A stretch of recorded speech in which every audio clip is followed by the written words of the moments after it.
एक बार की बात है, राहुल अपने 3 दोस्तों के साथ घूमने जाने का प्लान बनाता है। अरे यार महेश, कॉलेज की छुट्टियां भी पड़ गई हैं और हम हैं कि कहीं घूमने नहीं गए। चलना यार, कहीं घूम कर आते हैं। अरे हाँ यार, बात तो तू बिल्कुल सही बोल रहा है। क्यों ना हम सब राजगढ़ नगर चले। मैंने सुना है वहां एक लालगढ़ नाम का पुराना किला है और उस किले में एक डायन रहती है। अरे मुझे नहीं जाना ऐसी डरावनी जगह। अरे राधिका, चलते हैं ना यार, बड़ा मजा आएगा। और वैसे भी डायन जैसे कोई चीज होती ही नहीं। फिर राहुल सभी दोस्तों को राजगढ़ नगर जाने के लिए मना लेता है और अगले ही दिन राहुल, अंजलि, महेश और राधिका को अपनी कार में बिठाकर राजगढ़ नगर के लिए निकल जाता है। राजगढ़ पहुंचते पहुंचते शाम हो जाती है। तभी महेश कहता है, हम सभी राजगढ़ नगर पहुंच गए हैं और अब रात भी होने वाली है। ऐसा करते हैं, यहाँ एक पास में धर्मशाला है, उसी में रूम बुक कर लेते हैं। क्या कहते हो? हाँ यार, ये ठीक रहेगा। मुझे तो बहुत जोर से भूख भी लगी है और नींद भी आ रही है। फिर चारों दोस्त खाना खाकर अपने अपने रूम में सो जाते हैं और सुबह होते ही सभी तैयार होकर लालगढ़ किला देखने के लिए निकल जाते हैं। तभी रास्ते में उन्हें एक मंदिर दिखाई देता है। मंदिर देखते ही राधिका वहां जाने की जिद करने लगती है। अरे वाह, कितना सुंदर मंदिर है, मुझे भी जाना है मंदिर में। हाँ ठीक है राधिका, पर मंदिर से जल्दी आ जाना, हाँ? क्यों, तुम सब नहीं चलोगे मेरे साथ? अरे राधिका जी, आप ठहरी पक्की पुजारन, इसलिए आप ही पधारिए मंदिर। हम सब आपका यहीं वेट करते हैं, जल्दी आ जाओ। राधिका मंदिर जाती है और देवी माँ का आशीर्वाद लेती है। तभी मंदिर के पुजारी राधिका को देवी माँ का लॉकेट देते हैं और राधिका से कहते हैं, ये देवी माँ का लॉकेट है बिटिया। इसे जो भी अपने गले में पहनता है वो बुरी नजर और बुरी बला से बचा रहता है।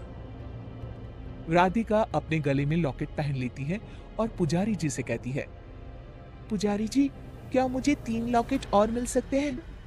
फिर राधिका पुजारी जी से लॉकेट लेकर अपने दोस्तों को देती है, पर कोई भी लॉकेट नहीं पहनता और लॉकेट गाड़ी में रख देते हैं। महेश लॉकेट अपने शर्ट की पॉकेट में रख लेता है। लो, आ गया लालगढ़ का किला। सभी किले के अंदर जाते हैं कि तभी वहां एक बूढ़ा आदमी आ जाता है और उनसे कहता है, ये किला शाम 6 बजे बंद हो जाता है, इसलिए तुम सभी टाइम से बाहर आ जाना। और तुम सभी को ये तो पता ही होगा कि इस किले में एक डायन है जो रात के अंधेरे में इस किले में घूमती रहती है। इस किले में जो भी रात को रुका वो बाहर जिंदा वापस नहीं आया है, इसलिए तुम सभी इस बात का ध्यान रखना। फिर सभी दोस्त किले के अंदर चले जाते हैं और कुछ ही देर में अंधेरा भी हो जाता है। महेश, रात होने वाली है, कहीं सच में यहाँ डायन आ गई तो? राहुल हंसते हुए कहता है, अरे तो कोई नहीं, हम सब उसके साथ एक सेल्फी ले लेंगे। क्यों अंजलि? और वैसे भी अंजलि को तो सेल्फी लेना बहुत पसंद है। Very funny. अच्छा राहुल, चलो हम दोनों ऊपर चलते हैं, शायद हमें वहां वो डायन मिल जाए।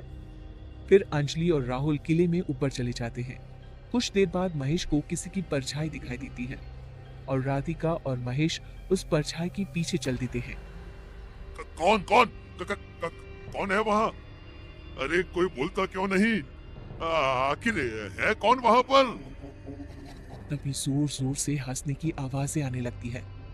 महेश और राधिका कमरे में जाकर देखते हैं कि तभी अचानक से कमरे के सभी दरवाजे और खिड़कियां अपने आप बंद हो जाते हैं।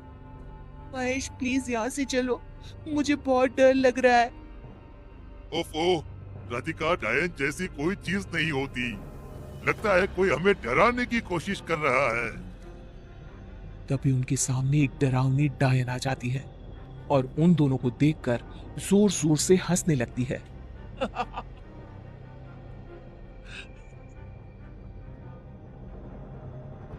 अरे वाह, आज तो मजा ही आ गया।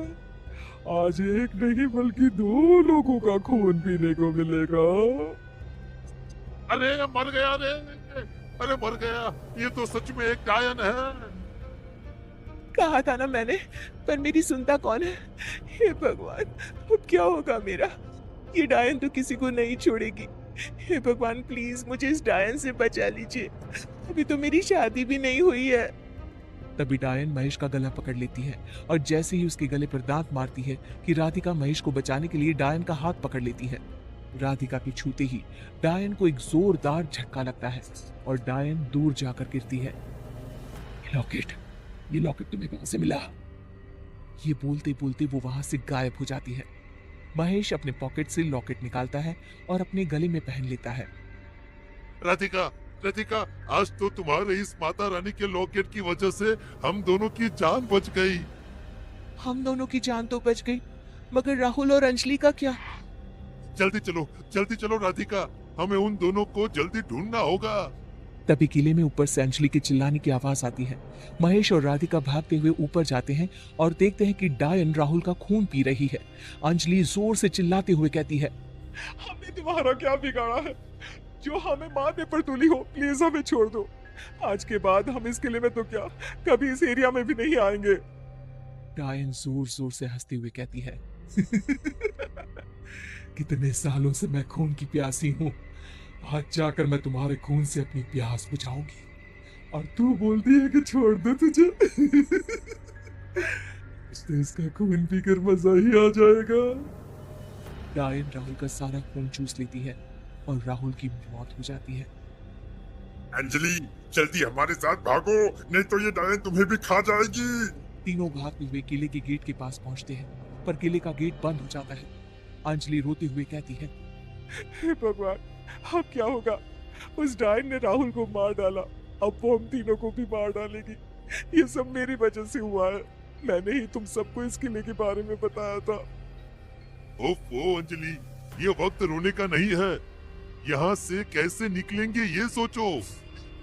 जब तक हमारे पास ये लॉकेट है, तब तक वो डायन हमारा कुछ नहीं बिगाड़ सकती। हमें बस सुबह होने का इंतजार करना होगा। काश राहुल और मैंने भी माता का लॉकेट पहन लिया होता तो आज राहुल जिंदा होता। महेश अपने गले से लॉकेट उतारकर अंजलि के गले में पहना देता है। तुम चिंता मत करो, सब ठीक हो जाएगा। तभी जोर से हंसते हुए डायन वहां आ जाती है और महेश का गला पकड़ लेती है। तेरी बारी है, बहुत भगाया है तुम तीनों ने मुझे, अब एक एक करके तुम तीनों का खून पी जाऊंगी। जैसे ही डायन महेश का खून पीने लगती है, राधिका अपने गले से लॉकेट उतारकर डायन के गले में पहना देती है। डायन जोर जोर से चिल्लाने लगती है, ये क्या किया तुमने? निकाल इसे, नहीं तो मैं तो सबको कचर दूंगी। महेश डायन से अपना गला छुड़ाता है। हे माता रानी, हमें इस खूनी प्यासी डायन से बचाना। कुछ ही देर में सुबह हो जाती है और वो डायन अचानक से गायब हो जाती है। किले का गेट खुलता है और वो तीनों उस किले से बाहर निकल आते हैं और कहते हैं, आज के बाद हम कभी इस किले की तरफ नहीं आएंगे।